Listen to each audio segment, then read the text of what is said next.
Welcome, everyone. Thank you for joining us. I am Jennifer Briggs, the Educator Assessment Coordinator at the department. You should have received the CAP guidelines that was released on June 30th and was attached to your invitation email. We will be referencing specific items within the CAP guidelines, although we will not be going section by section, as many of you are already well versed in it. We recommend you have the guidelines handy throughout this webinar as a reference.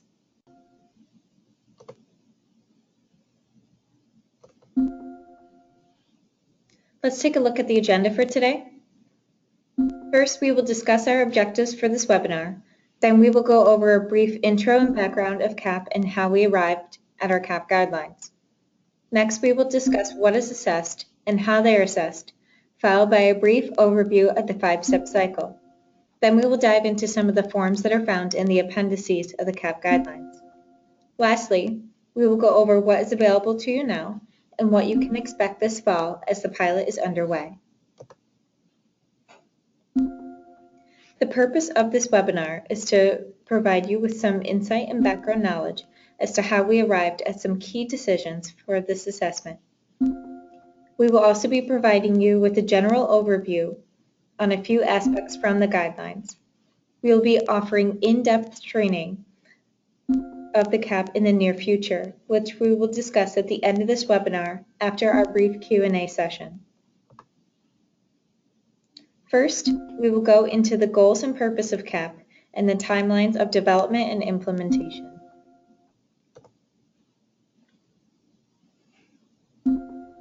We have two overarching goals for CAP. The first is designed to assess the overall readiness for candidates for initial licensure. We want to ensure that candidates are ready to be effective day one of employment, and we will measure this by key indicators from the guidelines for the PSTs. To support this, we want to inspire reflective, ever-improving teachers, and therefore we have designed CAP to practice targeted, consistent feedback and self-reflection.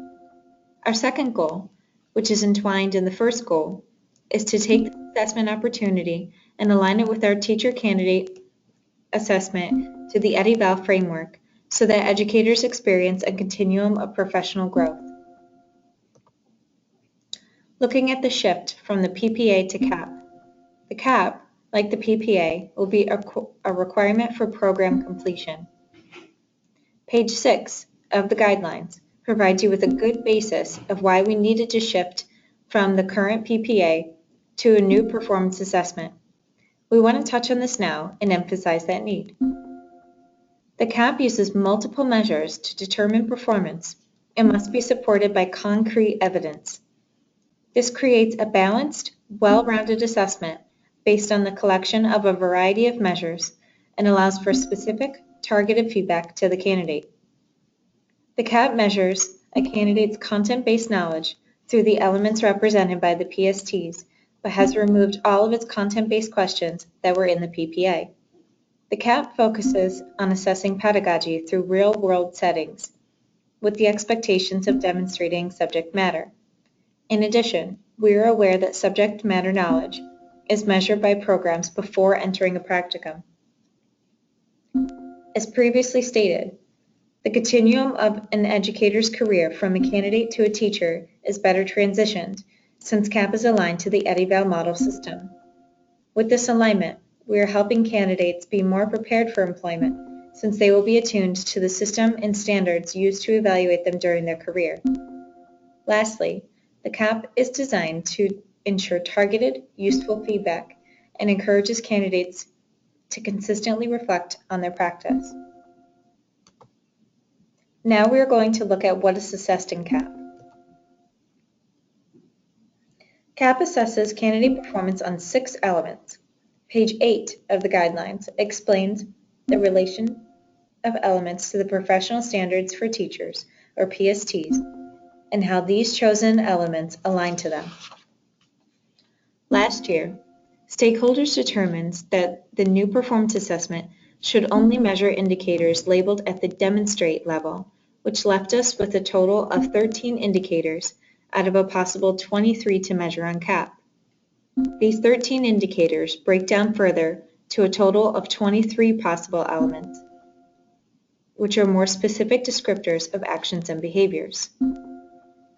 We wanted to make the assessment more manageable than measuring 23 separate elements. The reason for this is twofold. One, so that assessors would not have the burden of collecting and analyzing such a large amount of individual evidence that would require detailed feedback. And two, so that instead of providing feedback across a very wide range of elements, candidates would receive deep, meaningful, useful feedback on a more targeted number of elements. So, we wanted to see if we could break down the 23 elements further. With the help of our stakeholders, we determined what made an element essential.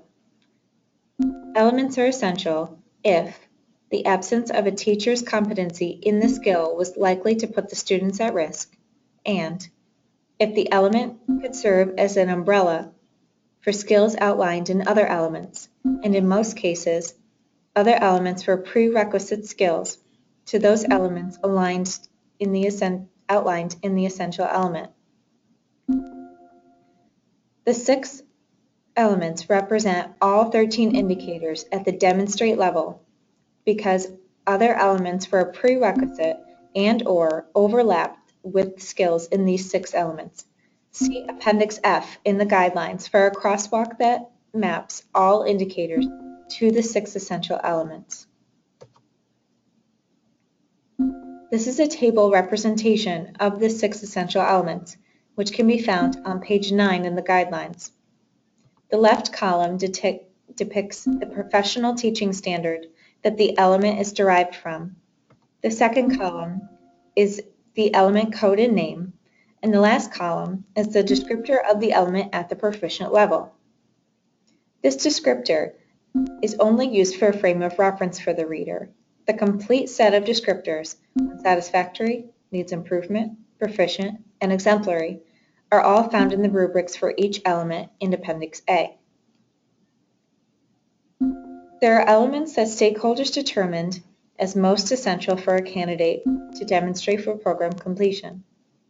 However, we are taking this pilot opportunity to receive feedback on the essentialness of these elements. We have just discussed what we are assessing. Now let's talk about how candidates will be assessed on these elements.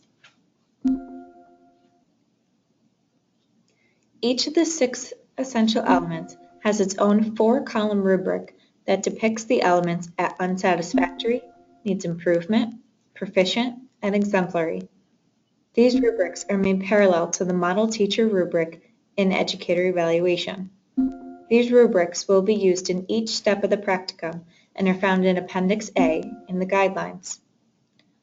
Assessors will be providing feedback at 2 different points during the practicum.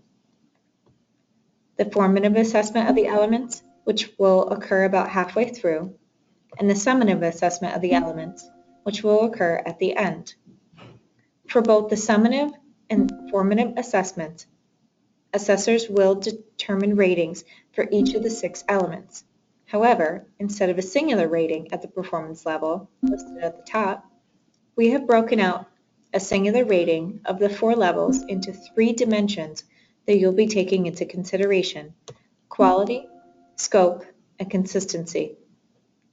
Again, these 3 dimensions are taken from the educator evaluation in the model rubrics, although they are not separate ratings as they are in CAP. The reason behind this is so that candidates are provided with richer, more targeted feedback that is differentiated by these 3 dimensions.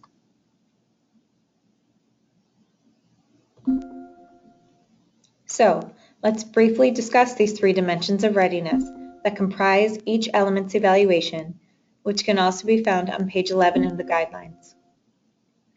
Quality is the ability to perform the skill, action, or behavior as described in the proficient performance descriptor. Scope is the scale of impact, such as one student, subset of children, or all students to which the skill, action, or behavior is demonstrated with quality. Consistency is the frequency, meaning all the time, sometimes, or once, that the skill, action, or behavior is demonstrated with quality.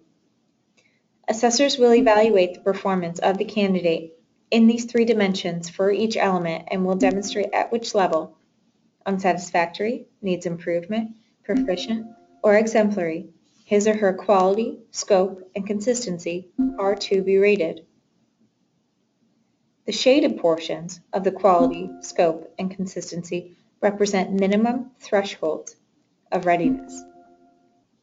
Candidates must meet these established thresholds for each element of CAP in order to be considered ready to be effective day one of employment. The reason behind this is because candidates do not need to be proficient across the board for each dimension and each element in order to be ready for employment. Teachers being evaluated according to the EduVal model rubrics and the Massachusetts regulations allow teachers to perform at needs improvement for the first 3 years of employment without consequence. Therefore, setting these minimum thresholds allows CAP to better align with the expectations of the EduVal system while maintaining the understanding that the lack of experience of our teacher candidates had during the assessment. The minimum thresholds are consistent for each element. All quality thresholds are set as a proficient. This is because we feel that quality is a precursor to be successful in demonstrating a consistency and scope with elements, serving as a gatekeeper. Candidates must be able to perform at a proficient level according to the descriptor of the element to be evaluated before assessing how many students are effectively impacted and how consistently the candidate demonstrates this element. Because of this, all scope thresholds are set at a minimum of needs improvement, and similarly, all consistency is set at a minimum of needs improvement as well. An organization may choose to raise these minimum thresholds at their discretion. If you notice at the bottom of the formative and summative assessment ratings, after quality, scope, and consistency are rated, there's a text box for evidence. Assessors will be collecting evidence on the candidate's performance that supports these rating decisions. This will not only support the rating decisions, will also be a useful tool when providing feedback to the candidate during the three-way meetings. The assessment of candidate readiness on these 6 essential elements is made using multiple measures. They are observations, impact on student learning, student feedback, and artifacts. For observations, a minimum of 2 announced and 2 unannounced observations must be completed throughout the practicum. The supervising practitioner is responsible for the unannounced, and both the supervising practitioner and program supervisor will be conducting the announced observations. For each of the 4 observations, observation forms are provided in Appendix D. Also in Appendix D, you will find an observation model protocol. This is a resource that has been created to support assessors throughout the observation process. For the impact on student learning, the supervising practitioner should identify at least one measure of learning, growth, or achievement that assesses a meaningful sample of content that the teacher candidate is primarily responsible for teaching. He or she will then set clear expectations for how and when the measure will be administered and scored. This is further explained in Appendix G, which provides an example as well as useful links on the EduVal website. Student feedback will be collected by the candidate with the assistance of the supervising practitioner when applicable by issuing model student feedback surveys from the ESE website. These surveys have been designed to align with current standards and the EduVal framework. See pages 17 and 18 in the guidelines for more details. Our last category, candidate artifacts, includes additional artifacts that an assessor may want to collect as evidence that supports the assessment of candidates. This may include items such as lesson plans, student work, video or audio recordings, behavior plans for students, etc.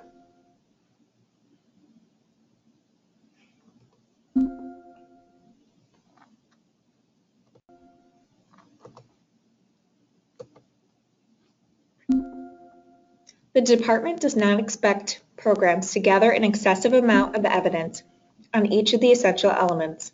Instead, we have narrowed the focus of which categories of evidence are required for each element.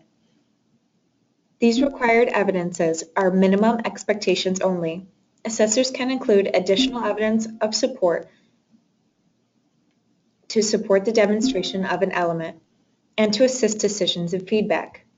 Assessors will collect these 4 different types of evidence according to the element. Here we have evidence requirements for each essential element table, which is found on page 19 in the guidelines. For example, if I am collecting evidence on a candidate's ability to demonstrate 2D2 high expectations, then at a minimum, I will be required to collect evidence from the first announced observation and from responses from student feedback surveys. This graphic shows all the evidence and how it fits together to determine the summative assessment rating. These sources of evidence gathered during the 4 observations, the impact on student learning, student feedback surveys, and other candidate artifacts are captured in the CAP rubrics. The evidence, as well as professional judgment, is used to determine the candidate's summative performance rating.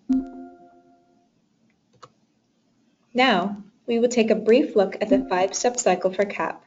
For more details, please refer to pages 14 through 17 in the guidelines, which outline the 5-step cycle and the accompanying 5 step-by-step process.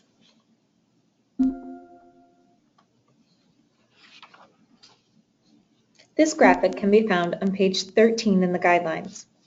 As previously mentioned, we have aligned the assessment of candidates with the EdEval system. The most notable way we have is adopting the EdEval's 5-step cycle of evaluation. We have, of course, modified the EdEval 5-step cycle in order to cater to the needs of assessing teacher candidates. These steps walk those involved with CAP through everything that they will need to be completed throughout the assessment in the order and flow in which they will occur. One key difference between the EdEval cycle and the CAP cycle is the pre-step cycle. In the pre-step cycle, which should occur within a few weeks of the practicum, the program supervisor and supervising practitioner conduct the first announced observation. In step 1, by the end of the 3rd week of the practicum, the candidate will have completed his or her self-assessment and will draft preliminary professional practice goals to discuss with the program supervisor and supervising practitioner using the form in Appendix B. The program supervisor and supervising practitioner will provide feedback to the candidate on these goals before finalizing during the first 3-way meeting. In step 2, the first 3-way meeting is held. The candidate receives feedback from the first observation and will have a finalized goal, implementation plan, and student impact rating and plan completed. In step 3, 2 more observations will be conducted using the observation forms in Appendix D and will receive feedback from each. Also in this step, the teacher candidate will administer feedback surveys to students using the model student feedback surveys from the ESC website.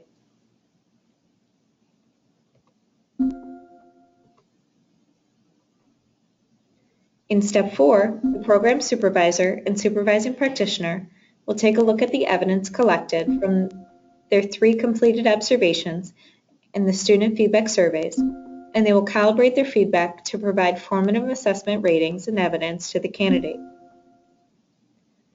They will take this time to determine if additional observations will be needed to assess unmet elements. In step 5, the second unannounced observation will be conducted by the supervising practitioner, which will be followed by feedback given to the candidate during the post-observation conference. Following this, the program supervisor and supervising practitioner will again compile their evidence that they have collected throughout the practicum and discuss each element to calibrate their final ratings and evidentiary support. This will lead to the summative assessment for the candidate. Lastly, assuming that the candidate has met all the minimum thresholds for each of the 6 essential elements, his or her final step in the process is to develop a new professional practice goal to be used in his or her first year of employment.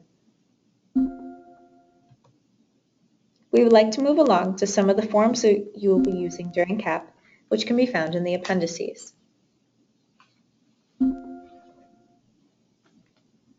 This is an example of the observation forms that are provided in Appendix D.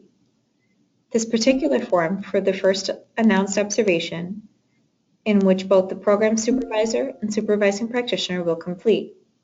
As stated in the focus elements portion, this observation will be measuring the candidate's performance on 1A4 well-structured lessons and 2D2 high expectations. Each observation form highlights different focus elements. Taking a look back at our evidence requirements for each essential element table on page 19 in the guidelines, we can look down the second column of the table, which represents our first announced observation. We see that for this observation, well-structured lessons, 1A4, and high expectations, 2D2, are required evidence for this observation. Going back to our observation form, 1A4, well-structured lessons, and 2D2, high expectations, are also indicated in the highlighted portion of the evidence table below. This observation form will be used to assist in completing the formative assessment portion of the rubric, which will require this evidence. Assessors can transpose what is written under the evidence next to the element onto the rubric that corresponds with that same element.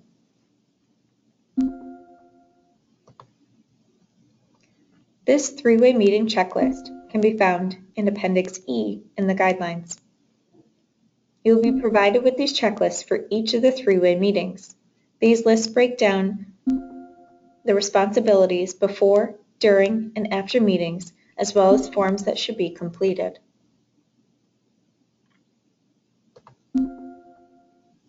This is the goal and implementation plan form to be completed during the first three-way meeting. The CAP professional practice goal should be a collaboration based on the baseline review of the program supervisor, supervising practitioner, and the candidate's self-reflection. The implementation plan should support this goal. Again, this should be a collaboration. The measure of impact on student learning, which we mentioned previously, should be created by the supervising practitioner but finalized and agreed upon during this three-way meeting.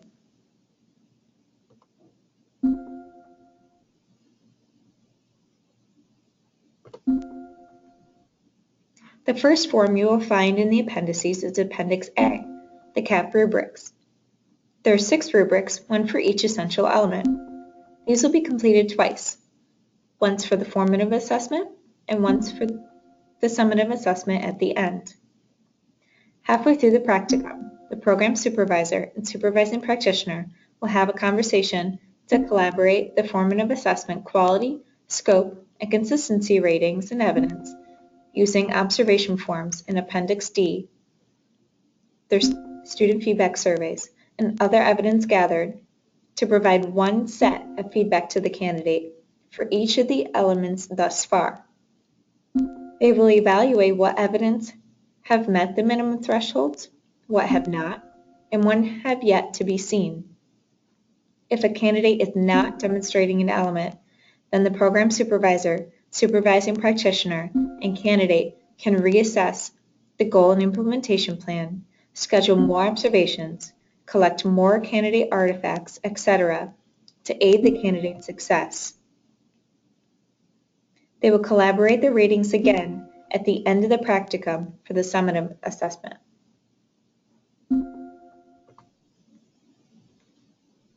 The table at the top is the summative assessment portion of one of the rubrics for each of the 6 essential elements from Appendix A, Section 2.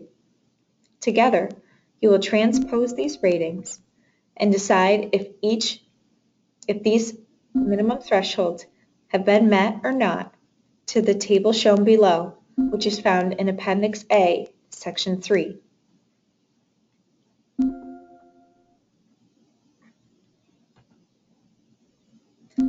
Before we open the webinar to questions, we want to discuss what is available to you all now and what will be coming this fall.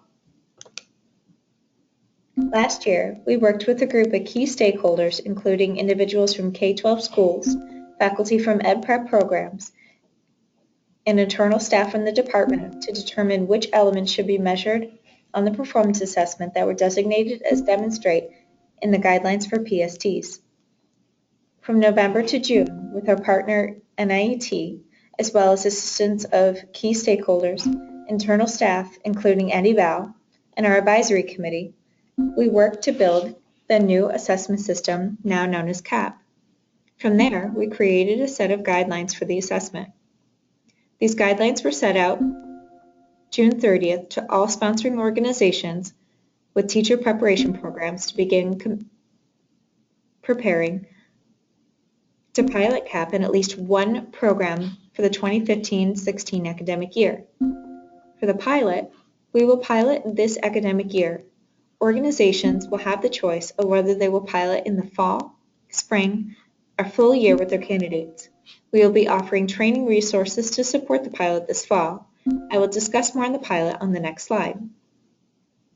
For implementation, we will implement in 2016-17, fully replacing the PPA.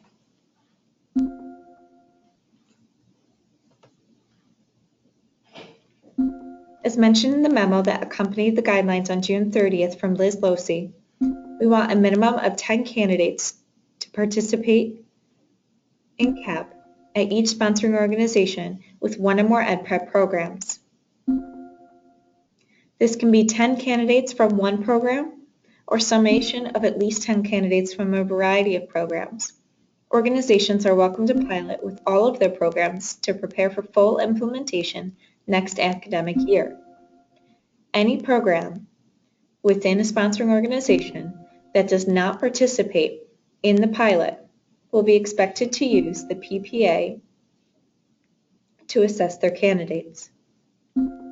Training resources for specific aspects of CAP, such as walking through the 5-step cycle, gathering evidence, observations, rubrics and ratings, etc., will be rolled out in early fall.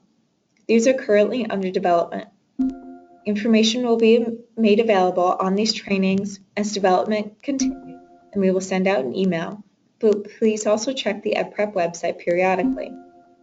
We are also in the process of developing an online platform that will allow evaluators to communicate online, upload their evaluations and feedback in real time, and provide their formative and summative assessment ratings electronically.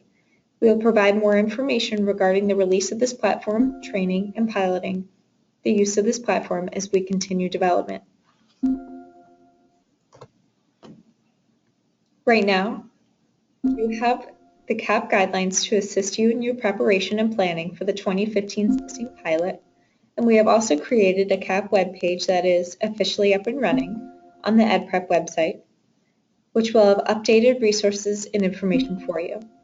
We will be posting this webinar, the guidelines, and all other CAP resources for you as they become available. We would like to thank you for participating in our CAP overview webinar. Be sure to check out the EdPrep website for any updates. If you have questions, concerns, or comments, please feel free to contact our EdPrep team via email or phone using the address and phone number on your screen. Thank you.